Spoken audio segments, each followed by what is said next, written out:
Assalamualaikum warahmatullahi wabarakatuh.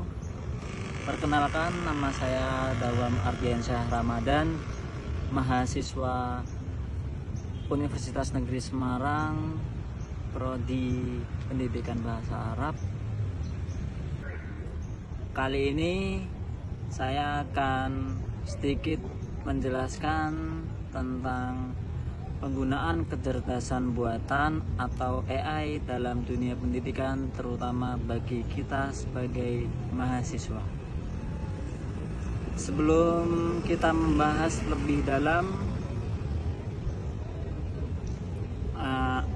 alangkah baiknya kita mengerti apa itu AI dan kenapa penting untuk dibahas. Pertama-tama, mari kita pahami apa itu AI. AI atau Artificial Intelligence adalah teknologi yang bisa meniru cara berpikir dan belajar manusia. Kita bisa menemukan AI dalam berbagai aplikasi. Contohnya ChatGPT, Google Assistant, Grammarly, hingga sistem rekomendasi seperti YouTube atau Netflix. Dalam dunia pendidikan, AI mulai banyak digunakan. Misalnya untuk membantu guru, untuk menilai tugas, membuat materi pelajaran, atau memberikan pembelajaran yang lebih personal kepada siswa. Karena itu penting sekali bagi kita untuk tahu bukan hanya manfaatnya, tapi juga etika dalam penggunaan AI tersebut. Selanjutnya, apa itu manfaat AI dalam dunia pendidikan? Penggunaan AI di dunia pendidikan memiliki banyak keuntungan, seperti 1. Pembelajaran yang dipersonalisasi, 2. Pembelajaran fleksibel, 3. Umpan balik cepat, dan 4. Membantu guru. Yang pertama adalah pembelajaran yang dipersonalisasi. AI bisa mengenali kebutuhan belajar tiap siswa dan menyesuaikan materi. Jadi, siswa yang cepat bisa lanjut lebih dahulu, sementara yang masih kesulitan bisa mendapat bantuan lebih banyak. Yang kedua, pembelajaran lebih fleksibel. Kita bisa belajar kapan saja dan di mana saja lewat platform seperti ChatGPT dan aplikasi AI lainnya yang dapat membantu kita dalam proses pembelajaran. Yang ketiga adalah umpan balik cepat. Dengan AI, kita bisa langsung tahu jawaban kita benar atau salah, tanpa harus menunggu guru memeriksa atau membenarkan jawaban kita. Kemudian yang selanjutnya, membantu guru. AI juga bisa meringankan beban guru, misalnya dengan mengoreksi tugas otomatis atau membuat rencana pembelajaran dengan sekali tahap. Selanjutnya adalah privasi dan keamanan data. Aplikasi berbasis AI seringkali meminta data pengguna.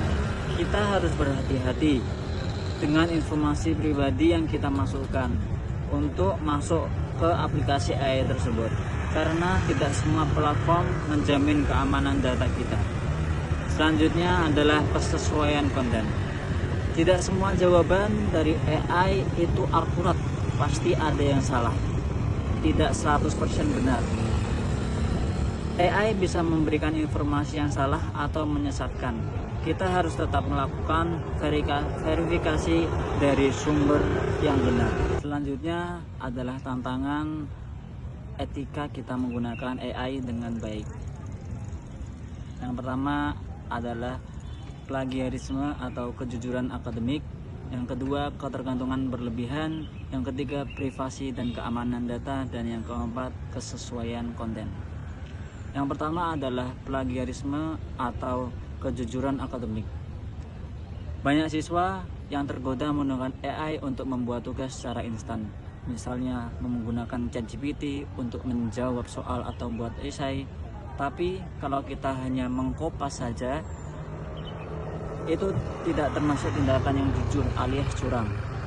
Dan dalam jangka panjang kita sendiri yang rugi karena tidak benar-benar belajar sesuai. Yang selanjutnya adalah ketergantungan berlebihan. AI seharusnya menjadi alat bantu, bukan menjadi pengganti.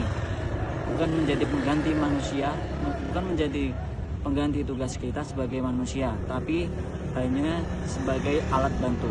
Kalau kita terlalu mengandalkan AI, kemampuan berpikir kritis dan kreativitas kita bisa tumpul atau kita tidak mempunyai kreativitas. Selanjutnya adalah privasi dan keamanan data. Aplikasi berbasis AI seringkali meminta data pengguna. Kita harus berhati-hati dengan informasi pribadi yang kita masukkan, karena tidak semua platform menjamin keamanan data yang kita beri kepada AI tersebut. Selanjutnya kita akan membahas tentang contoh penggunaan AI yang etis dan yang tidak etis. Ada beberapa contoh cara penggunaan AI, dibagi menjadi dua, etis dan tidak etis. Pertama, penggunaan AI yang etis adalah menggunakan AI untuk mencari inspirasi tentang ide tugas, lalu mengembangkan ide itu sendiri. Jadi tidak 100% sama dengan apa yang kita cari di AI. Yang kedua adalah meminta AI untuk menjelaskan konsep yang sulit dipahami. Jadi AI bertugas untuk membantu kita menjelaskan konsep yang kita sulit untuk memahami. Selanjutnya adalah menggunakan AI untuk memperbaiki grammar atau struktur tulisan kita sendiri.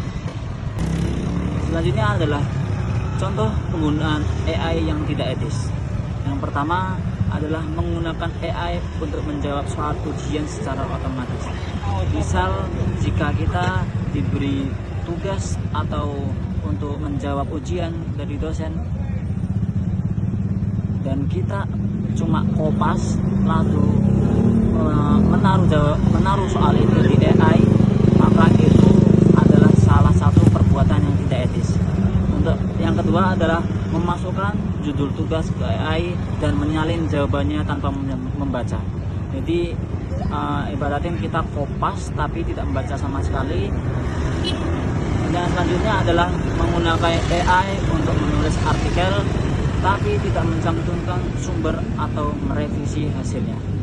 Dan selanjutnya adalah kita akan membahas peran sekolah dan guru.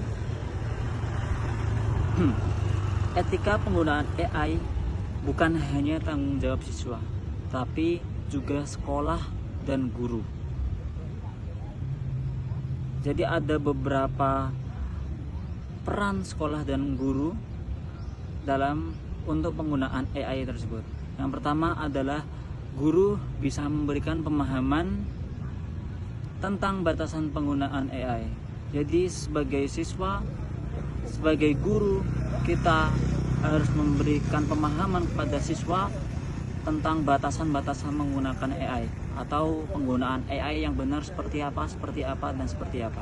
Selanjutnya adalah sekolah bisa menetapkan kebijakan yang jelas tentang apa yang boleh dan apa yang tidak boleh. Semisal yang saya sebutkan tadi, jika kita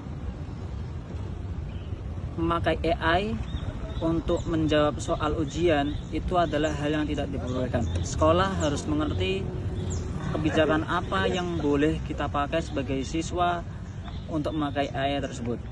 Untuk yang terakhir adalah yang paling penting adalah guru dan sekolah harus mendorong budaya belajar yang jujur dan aktif. Jadi tidak semua proses pembelajaran itu bergantung pada AI, tapi pada proses guru ke siswa itu tersebut.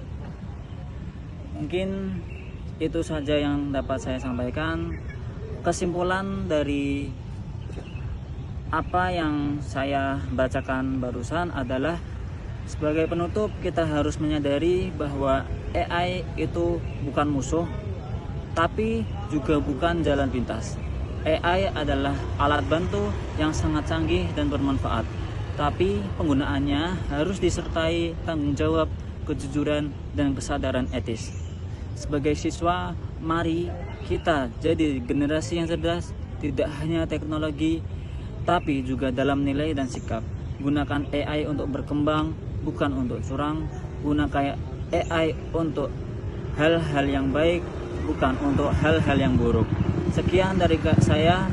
Terima kasih. Wassalamualaikum warahmatullahi wabarakatuh.